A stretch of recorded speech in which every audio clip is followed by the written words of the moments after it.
Thank you very much. So we recognize our own Professor Olawumi Fatusi. Thank you very much. Thank you. Yeah.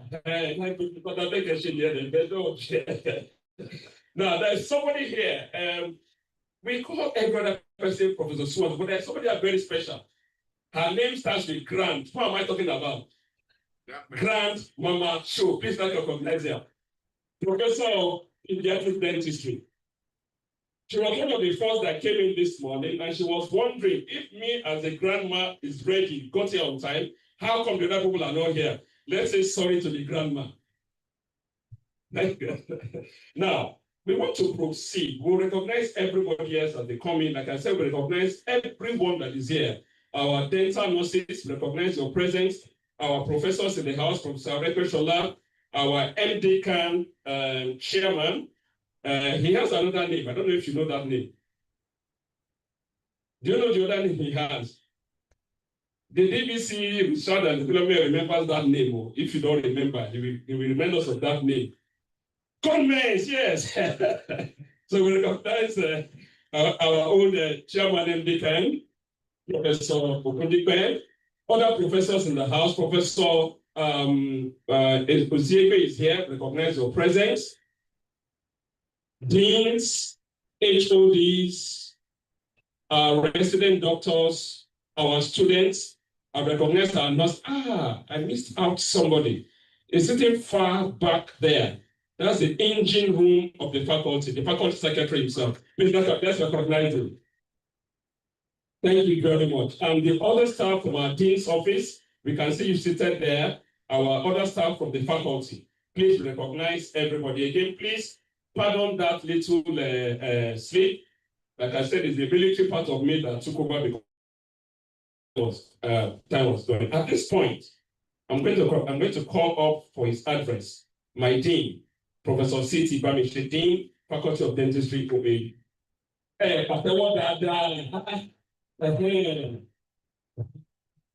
He's probably addressed as Professor Pastor Bamiche. Please, let's clap for him again.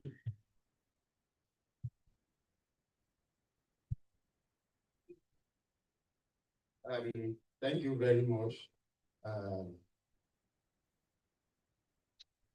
Good morning, everyone. Please, we are running. Let me not say out of time, or with time. I'm delighted to welcome all of you to this special event, the 19th Annual Scientific Conference of the Faculty of Dentistry, Obafemi Awolowo University. I especially welcome our guest speaker, Professor E.O. Ogunbodede, who is one of us, and the former Vice Chancellor of OAU. The immediate past VC is the current president of the Artificial Intelligence Practitioners of Nigeria. He kindly accepted an invitation to be here this morning. We are honored by your presence, sir, and look forward to your address. It is also my pleasure to welcome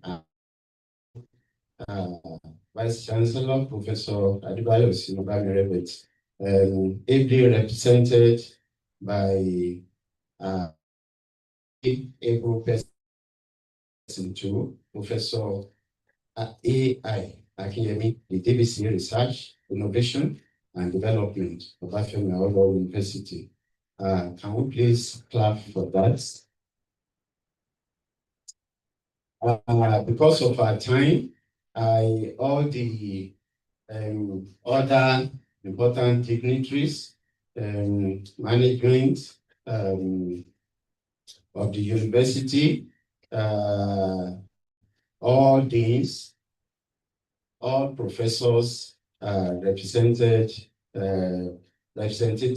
of the CMD, who is here, my provost, who is here to be here. I also want to welcome her. One of the most fascinating parts of human body, the brain, has long piqued the interest of scientists and researchers.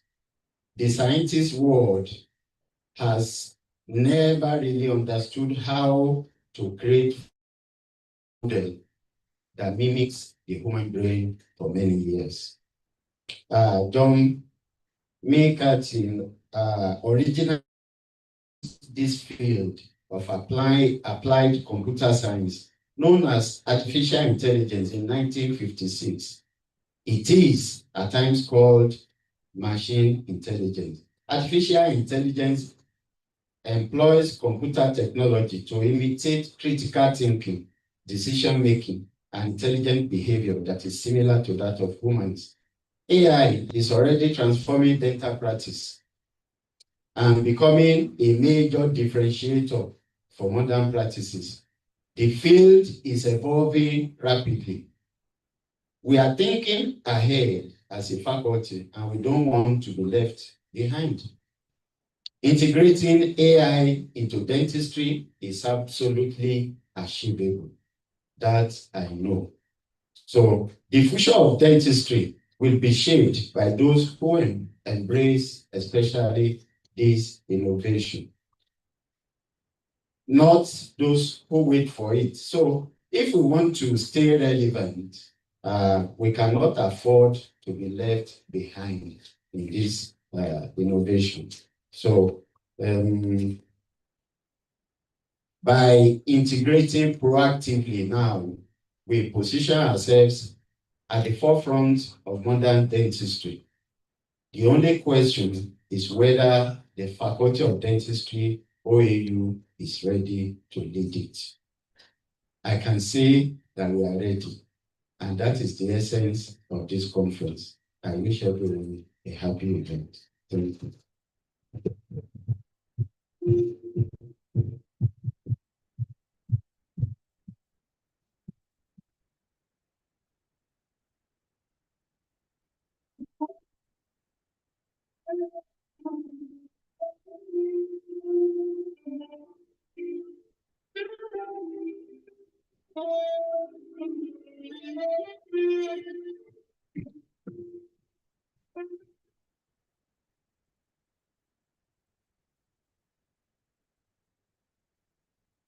We are supposed to have next the address, the goodwill message from the CMD of the hospital, but he has asked me to pass across his apology.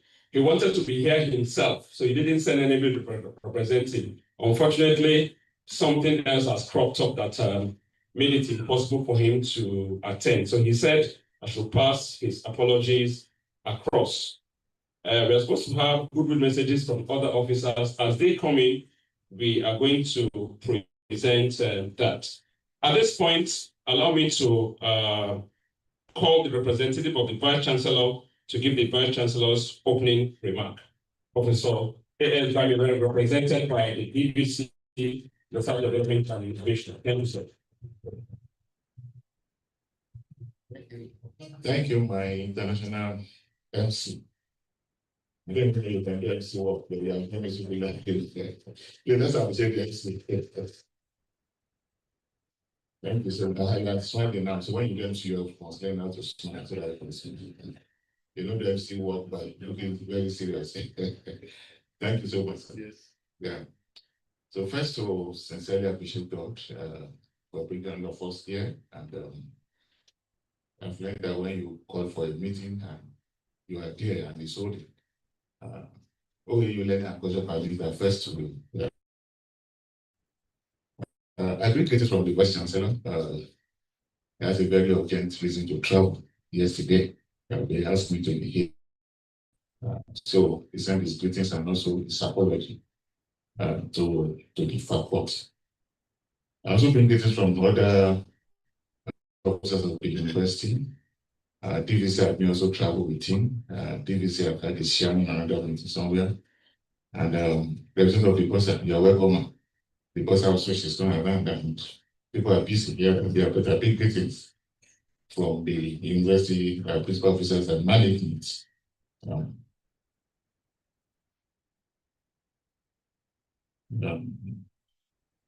So let me start by appreciating My vice chancellor, we call him his boss. And my own vice chancellor is my own boss. So in statistics, we were taught about power having. We said S raised to power 2, S raised to power 3, S raised to power 4. So let me sincerely appreciate that. Welcome. The S raised to power 2 or 3, I don't know. Is it 2 or 3? 3. In person of the former Vice Chancellor, Professor. Thank you, sir. Yeah, I think you clap better so that my own voice, I know that I recognize his own voice very well. Thank you so much, sir. Yes, sir. And also, it doubles as the keynote speaker for the day. It also permits me to recognize this the MC already did, but the MC it permits me to say, but when you see your mentor seated, I mean, learning approach also permits you to recognize. And that's the person of Professor Abhishek Fatusi, former Vice Chancellor. Okay. You are welcome back, sir. It doesn't like me to say this, but it was the first person that taught me how to write. You say, okay, sit down. Because every 5 pages, manuscript, I know that will take you serious. 85 pages. I said, but sit down, this is how to do it. It's one objective per paper. So thank you so much, sir. And the value that you give to many of us, we continue to share with it. We are happy that you are back in OAU. And I don't know if you have come for family support this morning, or that you invited as your family support. It's only to also appreciate the family ways out there. So please also permit me to recognize sincerely, because unless I have to recognize more pause too. That's the cause of Brother Fatusi, the director of Brother Fatusi, the person of Mrs. Fatusi. You see, if she doesn't stand to bow for me, please keep clapping so that she can. Thank you. I especially want to welcome the dean of the faculty. Thank you so much, sir, for all of those things that you did. My provost, you are welcome. We spoke to this one. And also other deans, I can see my own dean, also by the vice dean, Professor Hukoli. You are welcome.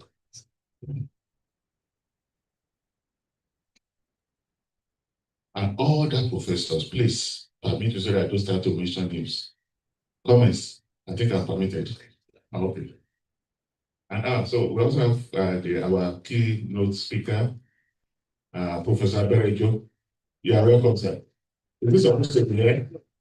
Okay, but you will okay. Powerfully. Okay. Thank you. And many other dignitaries who are here, please just permit me to just say all our professors and our teachers who are here. And of course, we have many online participants. Let me sincerely welcome us to this very important conference. And to especially appreciate the organizing committee, because I know it takes a whole lot of effort to get this done. So, Chair, thank you to your team. Thank you for this excellent work. And of course, our students, they started this, I think, last week. I also saw that they had a presentation yesterday. Students, please appreciate yourself. You are doing well. You are learning from the very best. And you're already showcasing what you learned. Thank you so much. So, about the conference, it's a real privilege for me to represent the VC and to start by saying that, yes, we pride ourselves the most beautiful campus on the continent in Africa. But of course, we know that's something to celebrate. The academics don't just thrive on just edifice. Academics thrive, by the quality of discussions within the system, quality of the voices within the system, by the quality of the products, that emanate from such system. So we do not just have beautiful campus, we also have a very strong and beautiful academic culture. And so on that note, I decided want to appreciate the faculty for sustaining, this excellent culture of people coming together to discuss issues that not just to the faculty, but to the whole academic community. I sincerely want to appreciate the faculty. Professor Mbadede was showing, Professor Fatusi this morning.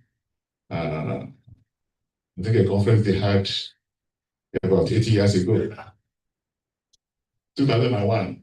I thought it was 1945. So, but what that tells us is to say that the faculty has started on this very strong pathway many years ago. So, but it takes a whole lot of effort, to sustain good things that people started. I think when Professor Mbadede look back now, you'll be happy that has been sustained. So, as I said, I want to appreciate the faculty for sustaining this very beautiful academic and research culture in the faculty.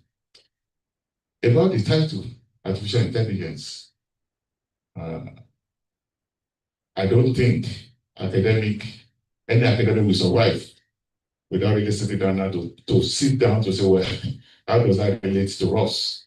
And so for the Faculty of Dentistry trying to break the ceiling, thinking outside the box, that it's not just about clinical practice. We also need to, be the leader, in this scientific way of thinking. I think it deserves a whole lot of applause. It's everything that. It doesn't matter where you look, bodies across the world. It's a central point of discussion. It's a central point of discussion. And so, I know for all of us, we're all here with our pens to listen. And the choice of the speakers also, I think, deserve a whole lot of accolades, because it's a different thing for you to want to speak about things that are so important, and you bring somebody who does not really who is not on top of it. But when you have the president of that thing nationally to speak, I don't think there can be a better choice, So, Prof, thank you again for planning the time to come and teach us to hear about this. Just to make a few remarks about the faculty, because sometimes, you don't know who you are. Often we are reviewing to say what is the impact of OAU to the SDG. That is not about just teaching the classroom, right? We want to look at how researchers across the university, how we impact policy at national level, at regional level, at global level, how our products are being used as reference points where it matters.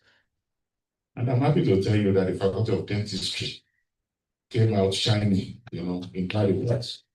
And we do it.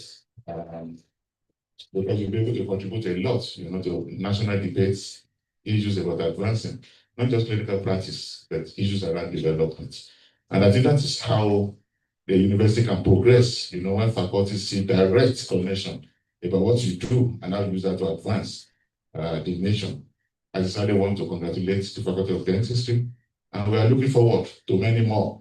Not just that you continue to do it, but that you continue to mentor other faculties to get this light very clearly. So on that note, I sincerely, on behalf of the Vice Chancellor, wish that we have a very fruitful deliberation, and that it's not just another conference that we just, but that we take lessons from here that we're able to adapt and use in our different areas of endeavor. And that is on behalf of the Vice Chancellor, I want to declare this conference open, and I want to wish us a very fruitful deliberation. Thank you.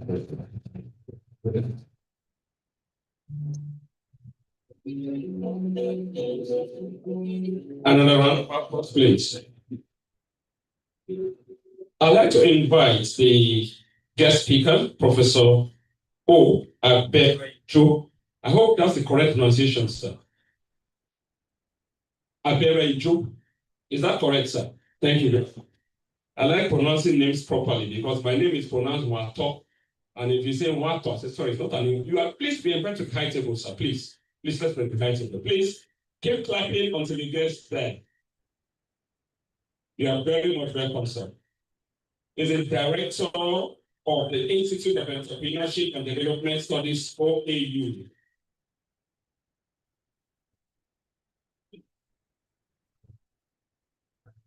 Please let's keep clapping. And it has a special interest in technology, entrepreneurship, and innovation. Thank you very much for honoring our invitation.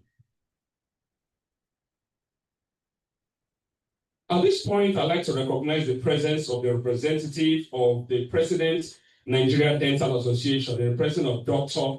Benga Arukunre. Please, if you are there, please step forward. Please, we want you to stay. Please come forward. Please, applause for the president of the Nigerian Dental Association, represented by my very good friend. Please, special seat. No. Yes. Thank you. Please have your seat. You are very much. A round of applause for him, please. I don't know what is happening today. Who was there? Joke with CBB of the team. In fact, I know I'm negotiating. Ladies and gentlemen, the Provost, College of Health Sciences. This is the high table. Okay, I'm going to do something now, and I know the time is going to be more. Maybe I didn't fully say the first female Provost, College of Health Sciences, OAU. Thank you very much. I think I want to clap for myself. When I first came here, while anchoring programs, I was always saying College of Medicine. And then they will send somebody to me. It is not College of Medicine. We are no longer in Lagos. It's College of Health Sciences here. So please clap for me. College of Health Sciences, the progress. I want to recognize every other dignitary present as they come in with recognizing everyone. Talking about a man of many parts, somebody already mentioned that my boss himself was many parts. Apart from that, not just of many parts, the man that pays great attention to. Yeah, I want to give one little example. A night or two ago, he called me and said, you posted something on LinkedIn. I was surprised. I didn't know my boss, Brent, was even following what I wrote on LinkedIn. And he told me, go and look at that post. I will not tell you what he told me, but God knows what he told me. Please, let's clap for him. Despite being very busy, he pays great attention to detail. There's the other one he will not like me to say, but I will say it because I have the mic. I might not be able to say it again. You know, when I was coming in, I was discovering somebody, my very good friend was Adediba, and said, it seems to be CIA. Adediba said, you are wrong. KGB. Okay, I'm not the user.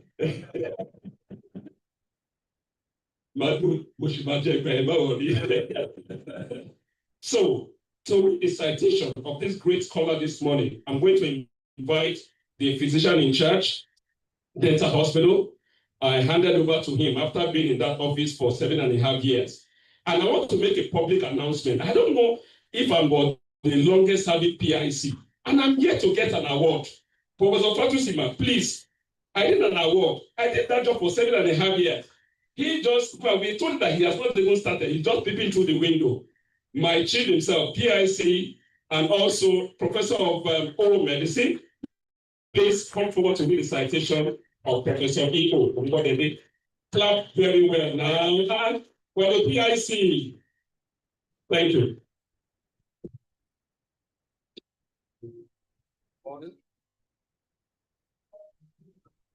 Good morning, how? My DBC, R&D, sir. Good morning, sir. Provost, Mark, and all the members of the high table.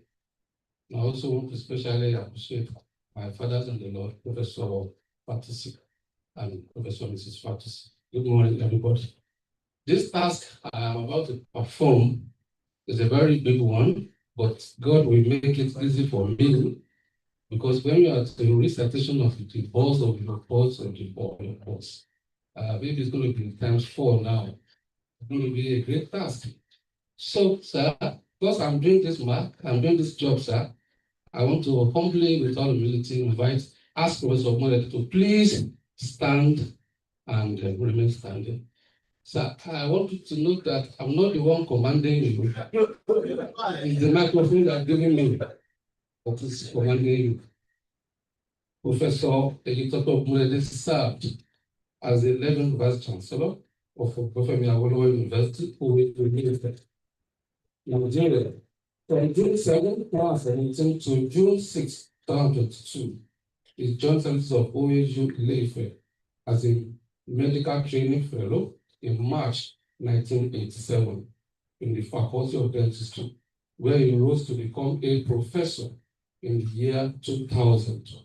Professor Okunede served as the head of the Department of Preventive Dentistry for 12 academic sessions between 1989 and 2007. He also served as the dean of the Faculty of Dentistry from 1999 to 2002. He was the provost of the College of Health Sciences, OAU, from 2007 to 2009. And he was elected as internal member of the Governing Council, OAU, from 2009 to 2011. He has been consultant preventive dentistry to the Obafemi Awolowo University Hospital Complex OUTC Ile-Ife since 1990 and was a member of the governing board of the institution from 2007 to 2009.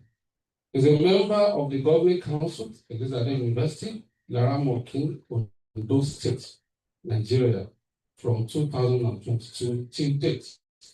He was a visiting professor of oral health policy and epidemiology, Harvard University, USA, from May 2012 to April 2013. He was an honorary visiting professor to the University of Witwatersrand, South Africa, from 2000 to 2010.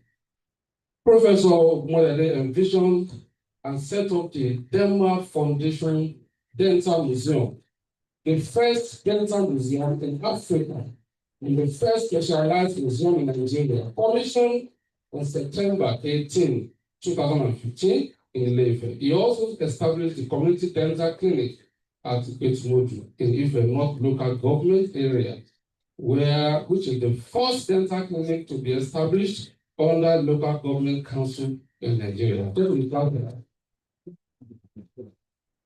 His contributions to knowledge, quite enormous, and we just summarize summary. And accomplished academics, Professor Okunede had published 105 full-length, peer-reviewed scientific journals. Had 4 books, 3 chapters contribution to books, 5 monographs, 1 technical report, 1 inaugural lecture, and 50 conference abstracts. He had 2,477 citations with 8 index of 26 and high-time index of 50 on Google Scholar. He is the author of many books, and I'll tell you one of them, The History of Dentistry in Nigeria, 2015. He also published 50 years of the deviant effect philosophy in health sciences education, an historic perspective, and led author of the book Great Effect at 60, Advancing the Frontiers of Knowledge and Culture, 1961 to 2021. The book was published in 2022.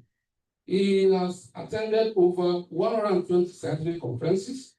He personally presented papers in over 60 of those conferences, and he conceived the idea and led the organizing committees of 10 of these conferences and workshops. He has initiated and completed novel courses and programs at undergraduate and postgraduate levels. He was principal and co-investigator in 15 national and international research supported by grants. He is the foundation editor-in-chief of the African Journal of Oral Health, AJOP, a publication of the Nigerian division of IATR, a reviewer for many many professional journals, currently serving as editorial board member of 5 leading international scientific journals and 4 local journals. Professor Omayede is a certified accreditor by the Global University Network for Innovation, African Quality Assurance Network, and also in the theory, practice, and future development accreditation in higher education by Virtual Institute of Capacity Building in Higher Education, National University Commission in 2021. Professor Omayede has served as members and chair of Accreditation Panel of National University Commission, NUC, and Medical and Dental Council of Nigeria from 2004 till date. And 2 of his positions. Professor Omayede was convener and foundation president of the International Association for Dental Research, IADR, Nigeria Division. He's the president of African and Middle East region for 3 years, and member of the International Council of the Association, AIDR, from 2014 to 2017. He is an honorary fellow of Nigerian Computer Society. He's the foundation member of Nigerian Academy of Medicine and member of council of the academy. He's a member of the governing board of the Virtual Institute of Capacity Building in Higher Education, an institution that has trained several thousands of academic and non-academic and teaching staff in Nigerian university. Professor Omayede was visionary and foundation editor of the African Journal of Oral Health and the review of many professional journals and served as editorial board of 4 leading international dental journals and 6 national journals. He has held positions in numerous professional organizations and academic environments. He has led many outstanding research projects nationally and internationally. He is a very much sought after expert in preventive dentistry and higher education worldwide. His professional expert has taken him to about, not to mention, 32 countries, including Ghana, Liberia, Kenya, Republic of Benin, South Africa, Senegal, Ivory Coast, Gambia, Rwanda, Ethiopia, England, Scotland, Netherlands, Ireland, Sweden, Australia, India, China, Spain, Tunisia. The list is not endless there. Is a foundation president of the National Association of Artificial Intelligence Practitioners, the NAAIP. Is also chairman of the Committee of Integration of Artificial Intelligence into the curriculum of Nigerian University, recently set up by the National University Commission. And the guy is married with children. So please join me as I present the entire world, a man, a trainer, teacher, my own professor. Professor with integrity. Professor Elizabeth Ogunodede.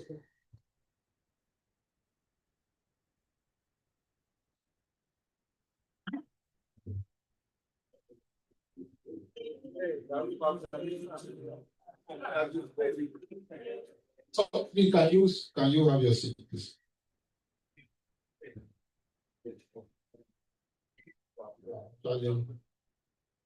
Let me take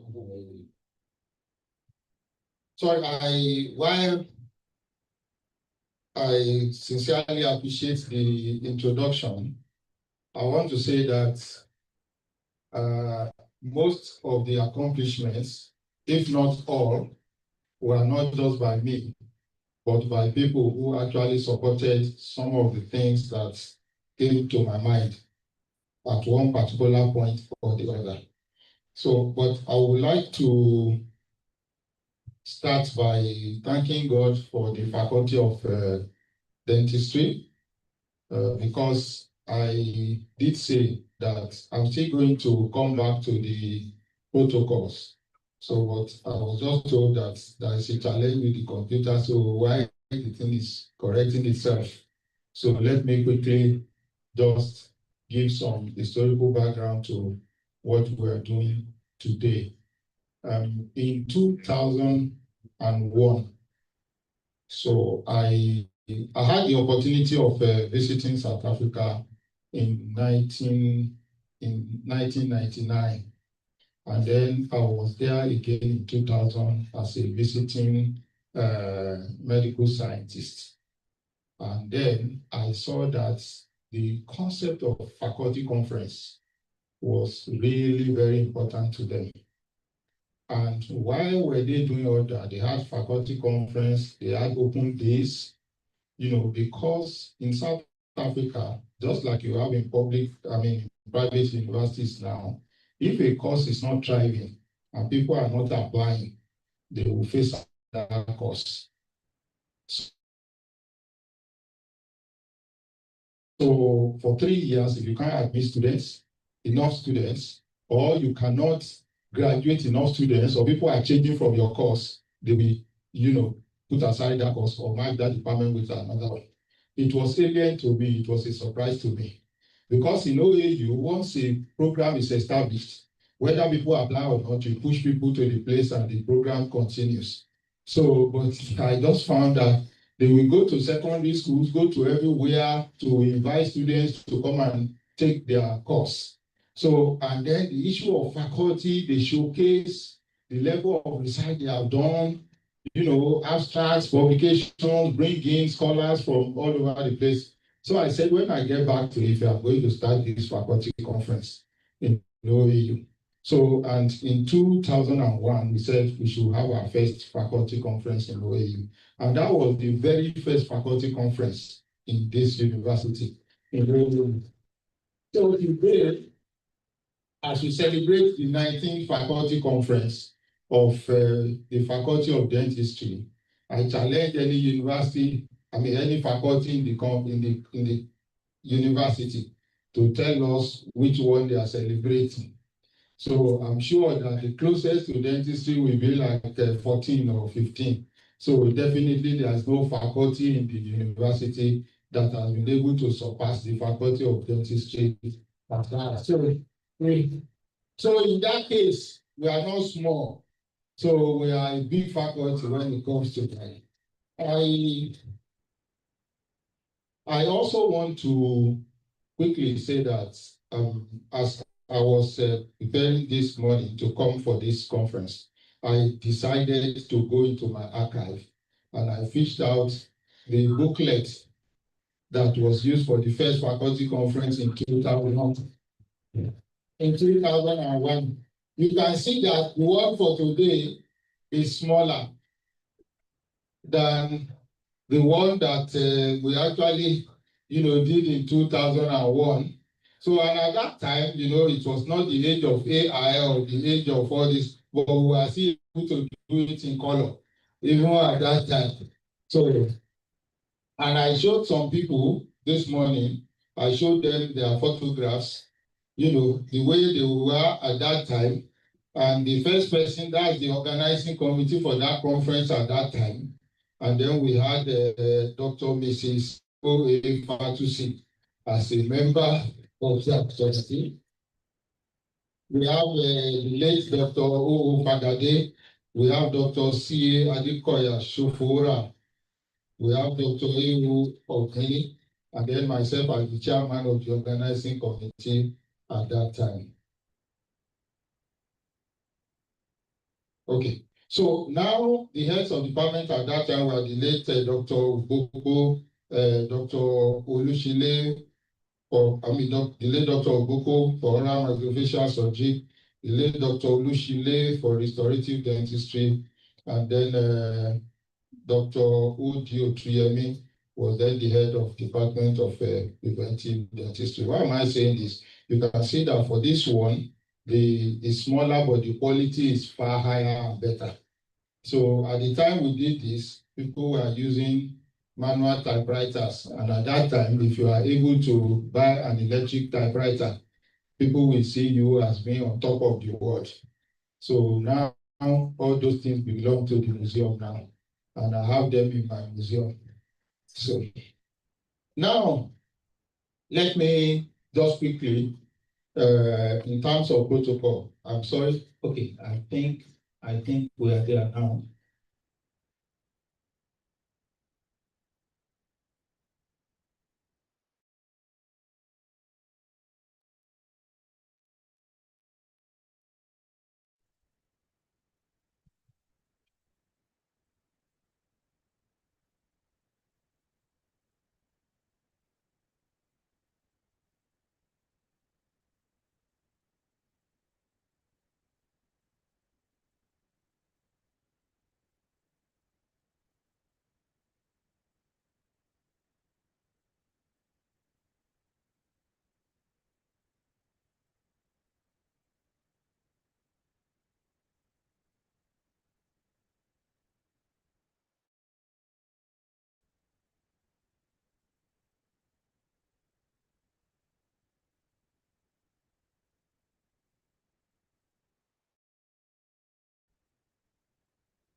the Deputy Vice Chancellor, Research, Innovation and Development.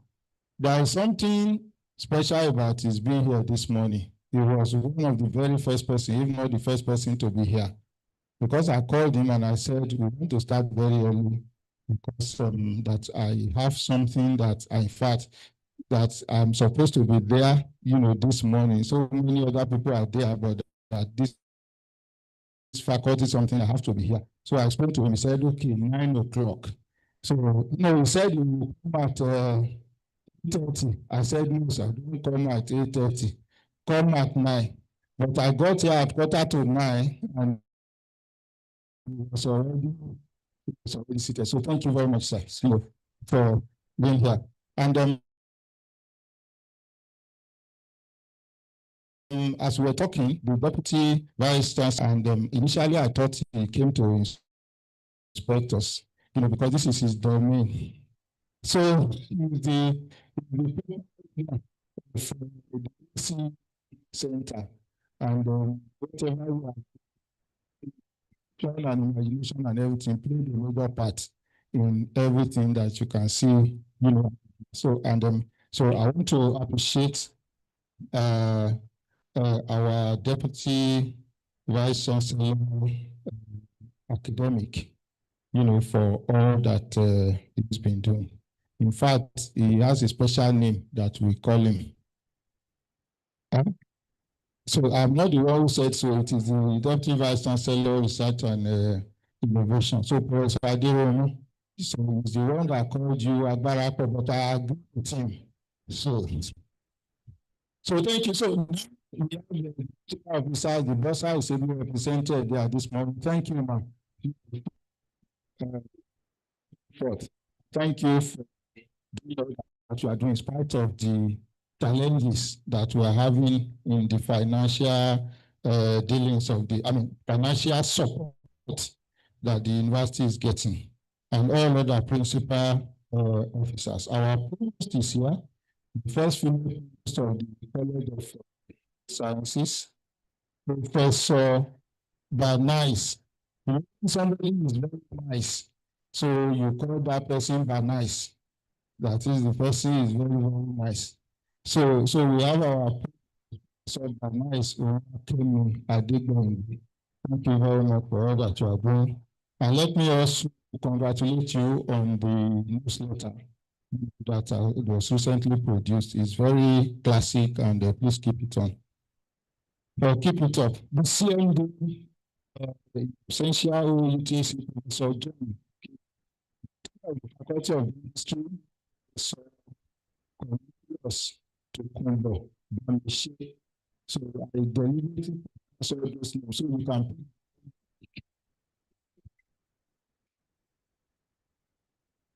So it's my father in the Lord.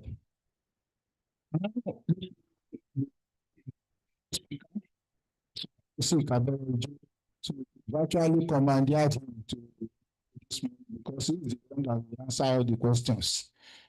So he's going to give his own address and will also answer questions.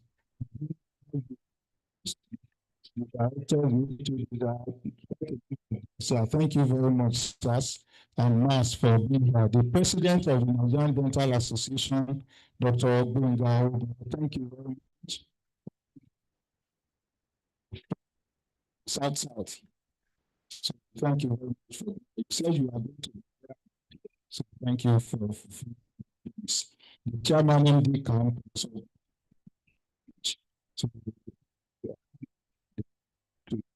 serving that for another occasion. Members of the LUC for this conference, Professor Shegun Fatusi, former VC of UNIT, is a point of contact to all academic scholars and professionals that are present. Administrators led by Secretary, thank you very much, Mr. Fajoli. So thank you very much. Great and progressive students. Great and progressive students. Great students. Friends of the faculty, gentlemen of the press, participants, distinguished ladies and gentlemen. I have to tried to shed some light on the history of this conference, so I'm not going to go to that. Just to say that it's a great honor for me to be standing here to present this lecture on artificial intelligence and digital technologies shaping the future of dentistry. It said that it is particularly important to us in 2000 concept of faculty working. I told you that it was not really idea. It's an idea that copied from something. That is the beauty of academics. The idea doesn't have to be original. If somebody is doing something somewhere, and then you see it, and then you can improve on it, and then you make it your own. Like the museum that I have now.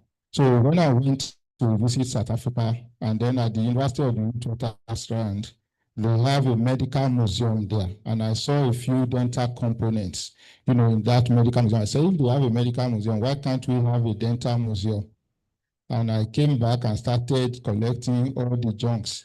When you throw something away, I will collect. And that became, the museum that is there today. So, and for that conference in 2001, I actually spent 92,000 naira. That was a big money at that time. So for the conference, but at the end of the conference, I want to assure you that my money came back because the VC and some other people actually gave money. The VC gave 50,000 at that time, and the 92,000 naira came back. And I still remember that Mrs. Adeoye gave 10,000. Professor Akintomide, Dr. Akintomide at that time gave 5,000. So sometimes, if you believe in something, just let it be done. So that is the lesson in that one. And the members of the organizing committee so hard that the whole campus, In fact, Professor, I wanted to call the other people. So, Professor Fat, I'm sorry. So, they really worked so hard. You became, a faculty to reckon with on campus. To the extent that even in the college, if anything is going to happen, you say the people in this matter. It is where things will go in the college that the team will go. even though At that time, the number of staff in the Faculty of Dentistry was not up to the number in medicine or surgery. We were still able to pull our weight. Faculty, yeah, that we are still pulling our weight today. So now, to the Faculty of Dentistry, I commend the faculty sustaining that vision. And then we are at a pivotal moment in history. Technology, and especially is transforming industries, economies, and societies. Higher education as a innovation and knowledge dissemination. This technology, especially AI, not just as a tool, strategic imperative to enhance teaching, research, administration, and national development. What I intend to do in this lecture is to let you know that there is no academic now, there is no clinician, there is actually nobody who will be able to survive without the knowledge of artificial intelligence. You will survive, but you are not going to be to attain the production level of those who have knowledge of artificial intelligence. And at the end of this lecture, there's one thing I want you to go away to, that even if you don't know how to use any AI tool, you should be able to know how to use ChatGPT. Go and install, it's free. Go and install ChatGPT free. And if you have the time, you can install DeepSeek. DeepSeek is Chinese, ChatGPT is American. So install those two. If you cannot install all the other chatbots. And then I will tell you some of the things that they can do, that you can do with it. In fact, there is virtually anything you want to do now that will not enhance. Like I'm giving this lecture now. I say I've been invited to come and give a lecture on artificial intelligence as it relates to dentistry. I give the exact topic, and I say, can you give me a comprehensive write-up on what I should present. You just everything will come. So it will come. 1 minute, I already know what to discuss. So what is now left is for me to be able to my experience and my knowledge to that. Please, If you don't have ChatGPT, you have never used it before. just go that You type everything there and get the answer. answer. And from that, you start to use it. So Those the black. for those of you pastors and imams and whatever, You want to go and talk to your people Sunday, we have been giving a topic they tell you what to present on this one, to tell you. The only thing is that when you are presenting, there may not be any spiritual backing. So, but to tell you what to present. So, I'm going to talk about the role of technology development, emerging innovation, shaping the future. What is artificial intelligence, the transformative potential of AI in dentistry, examples of adoption of technology, some challenges in adoption of technology, ethical considerations, our collective responsibility, and then immediate and actionable steps, for OEU and other universities. Now, there is no doubt that we are in the disruption and opportunity. What used to be last year is not the same this year. Things are getting disrupted at every time, and there is opportunity in it. That's why you have some people now, they sit in their room, they are using the internet and everything to you can direct people to your YouTube channel, you are making money while you are sleeping. So everything is now, things have changed. So it is no longer as it used to be. So if we are in dentistry and we believe that dentistry is still as it used to be, we are deceiving ourselves. So, and I will give you some concrete examples that will tell you that it's not how it used to be. To that reality, better for all of us. So these are some transformative technologies. These are some transformative technologies. Artificial intelligence, management, virtual reality. So because of time, I won't be able to cyber security and digital identity systems, three-dimensional printing and biotechnology. Three-dimensional printing now, what some people are saying now, that the way you used to send fax, that you just put a paper inside the machine and it will come out at the other end. So now, the improvement in three-dimensional printing now is that I want to use this wooden podium now. So I just do the three-dimensional things. So I can just scan it, and then it is scanned, it will come out, it will be printed at the other end, and then you have the podium. So you don't have to move it from Nigeria to the US. You just scan it, and then it will come out in the US, the way it is here. So instead of carrying it, so there are things now that you don't need to carry it. This is what you want. Exactly the way it is, it will be transported to the other end. So, and that we are already using in dentistry before. You want to have a denture, they will say, come back in 3 weeks, come back in this, you do first stage, second stage. So now you can print everything. You don't need, all that, sophisticated way of going to boiling and all the other things. So the world has gone so far. So it's artificial intelligence. The term artificial intelligence was first coined by John McCarthy, 1985. So one definition describes AI as a machine possessing intelligent capabilities, such as learning, communication, information processing, and induction that can either perform human functions or humans in performing them. So that's Nielsen and Nielsen in 1998. To say that another definition, which is more modern, is the ability of machines to replicate and execute cognitive functions, such as speech and image recognition. AI is now such that there is no human being now that can match, match in in terms of thinking, in terms of doing so many things. you will not have Have a emotional intelligence. They will not be emotional. but if you If you there's no human being write an essay the way God that's writes it. write it. By By the time you are still struggling, in fact, I sat with somebody and the person was talking about certain questions and some other things, spending sleepless nights. And I said, look, you don't need sleepless nights to set any question. He said, how? I said, you want to set prepare multiple choice questions. He said, yes.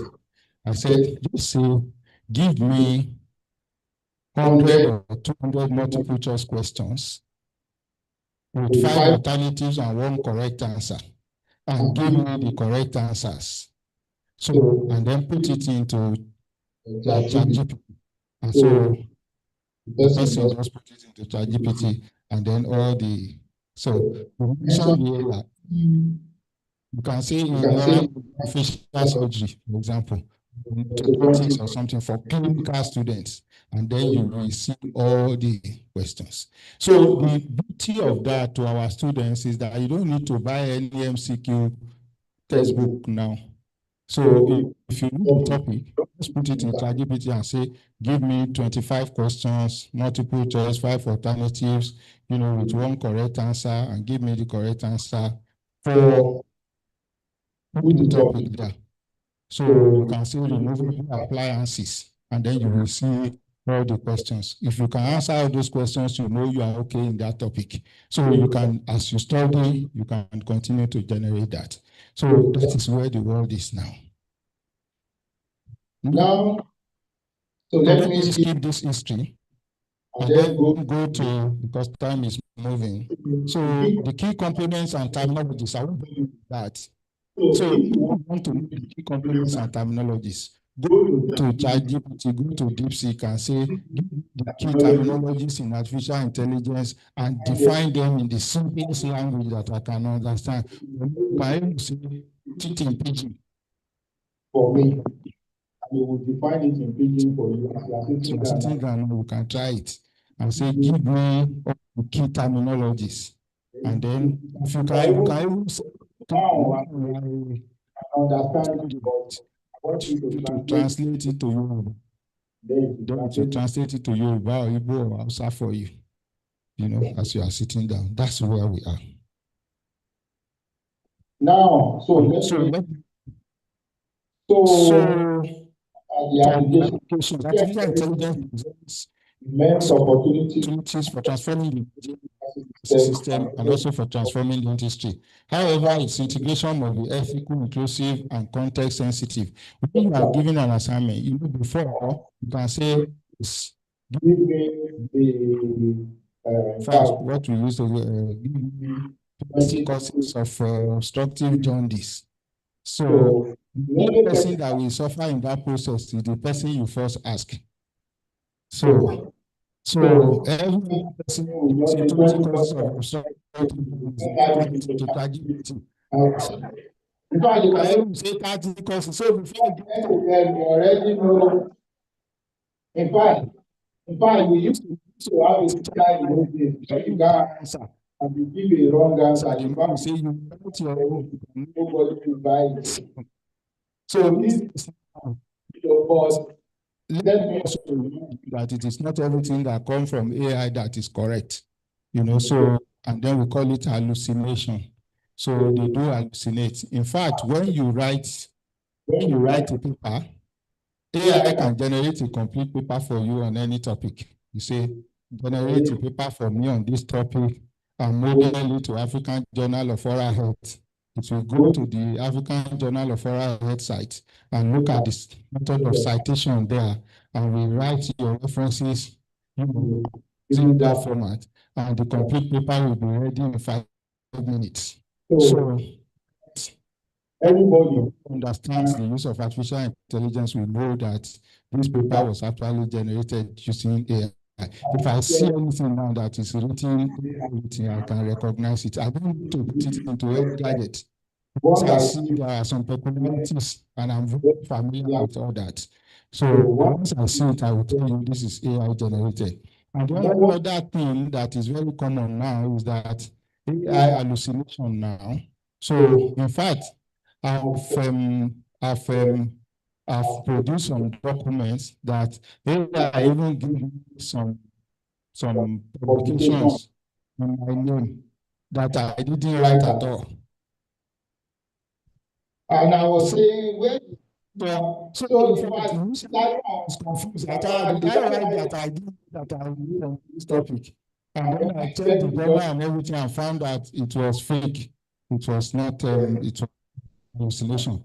That has surfaced in some law courts, you know, as they go and then they search for cases and everything. So when you get your cases, you see it's fine because AI will summarize the relevant cases for you. Yes, now. So you need to cross-check them one after the other to be sure that they are correct. People are submitted cited cases and then judge now wants to cross-check and everything to find that we are just a AI and such cases never exist.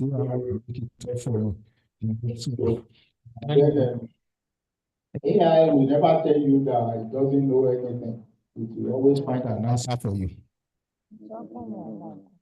Okay.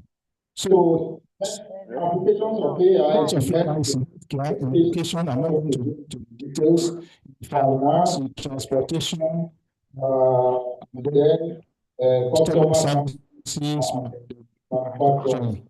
Now there are quite a chatbot, ChatGPT, so there are so many. For a start, you can keep yourself to ChatGPT and DeepSeek, and then you can start to use that.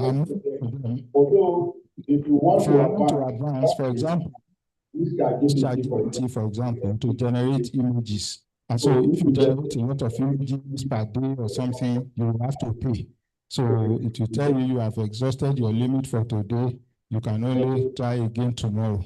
So, and then that means you need to pay.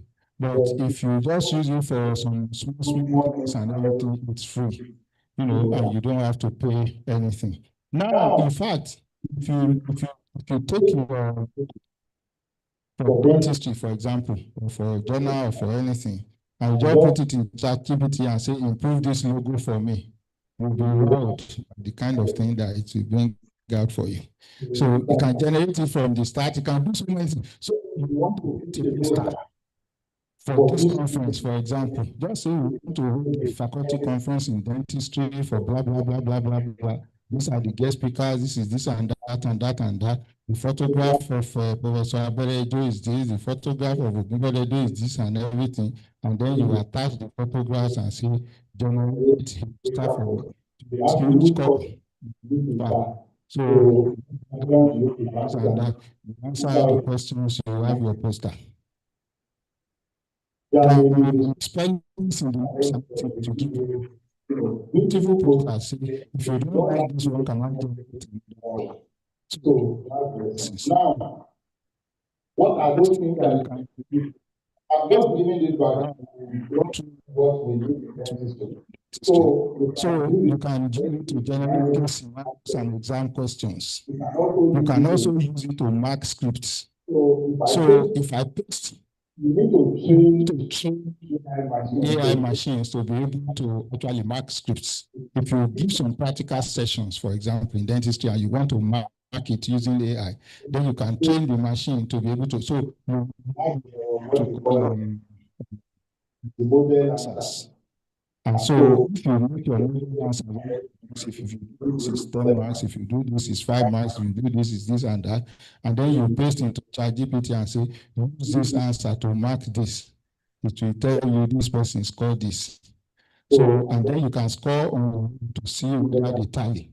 And so you say, no, you missed it. Tally. By the time you train with about 20, 30 scripts, you have to mark all the other ones correctly. You know, so that is the extent. Instead of keeping, you know, so many things now that you can do. So apart from using it to generate scenarios and exam questions, you can also use it. So and now when you do Google assignments questionnaire. and everything or Google questions, immediately you finish, the answer is there. If you take your students through that to test them, as they are finishing, they are getting their scores. So that's automated scoring. And then you can also use it as teaching assistant, personalized learning, as research assistance, quick access to information, content creation, translation, and then language translation. The administrators that are here, before you go and take a file, and then you start copying what was written last year and everything. No, you don't need to do that now. So you just say, I want the faculty meeting scheduled for tomorrow will no longer be able to hold, because of this. Can you generate a memo for me to send academic members of staff? And ChatGPT will generate the memo for you. 1 minute, and then you can send it. So the way it is. So you want to somebody says you want to exam result is there's a problem with a student. The student has written a letter to you as faculty secretary.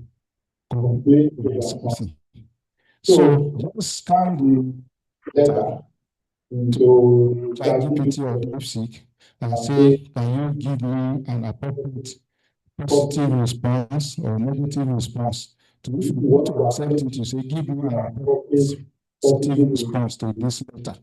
The response you can draft. So, and say, can you help me to improve that? Then you kind of correction that you have.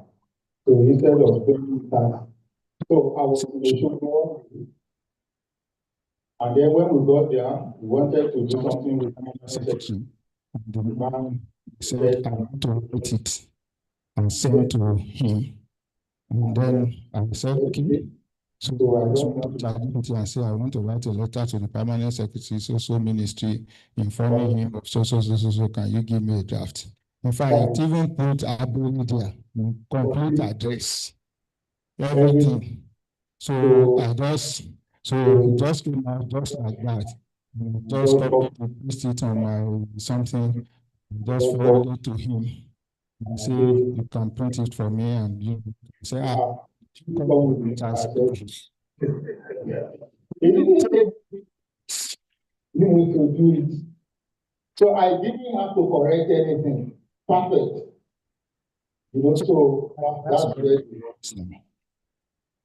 Now, so this issue of there are some people you have some.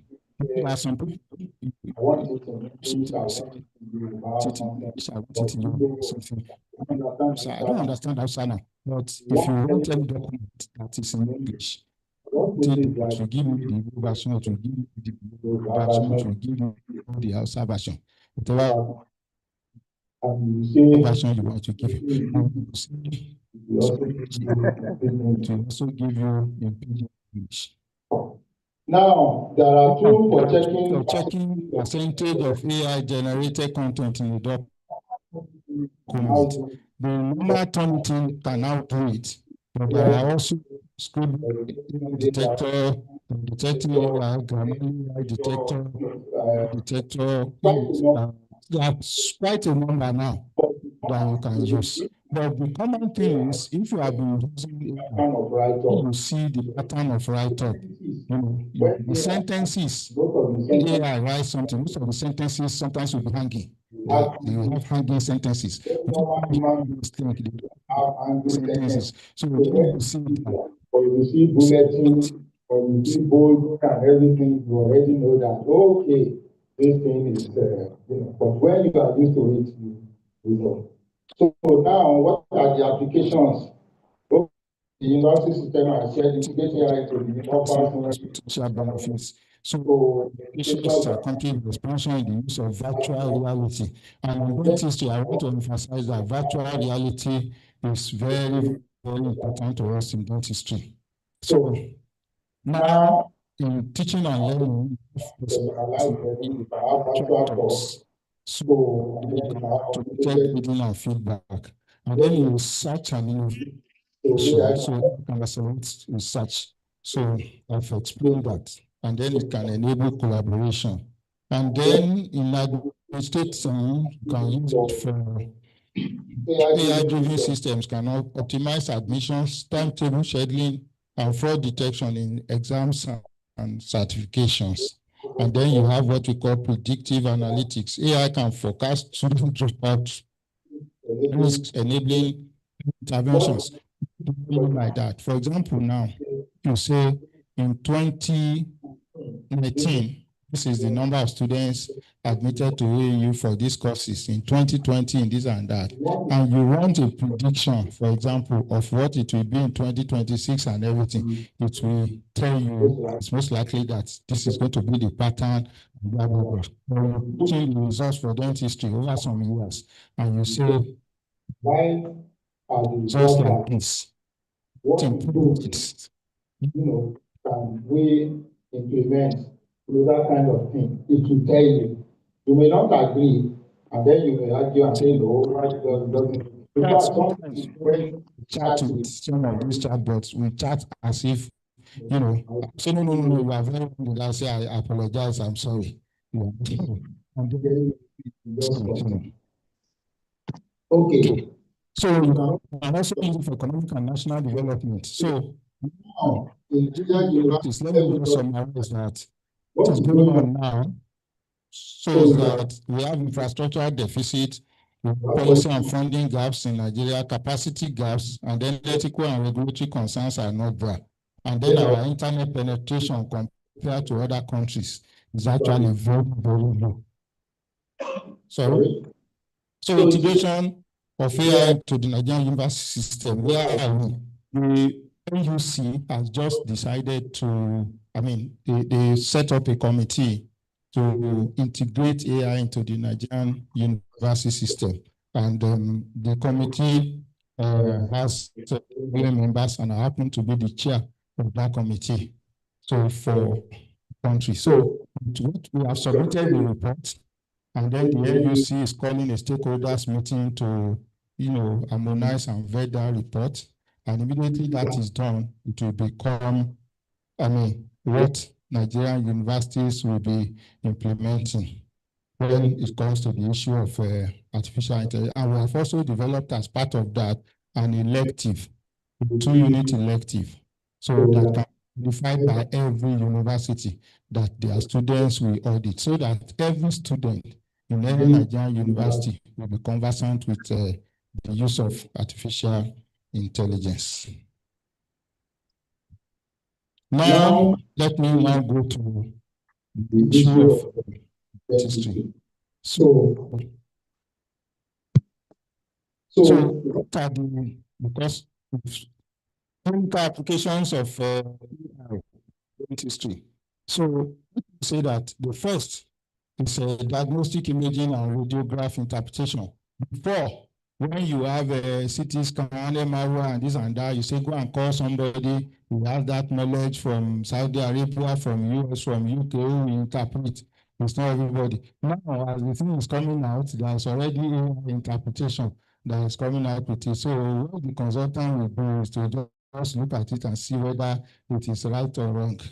So that's where the same goes for political biodynamic city. So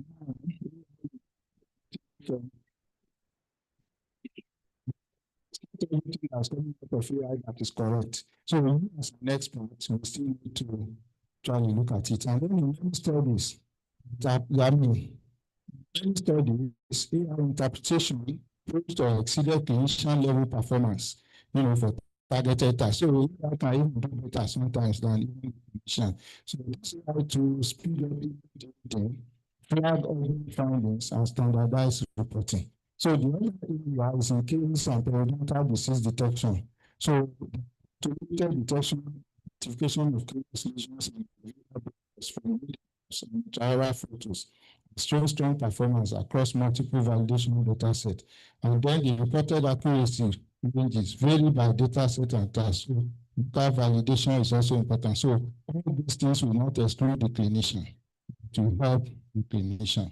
Then in orthodontics and cephalometrics,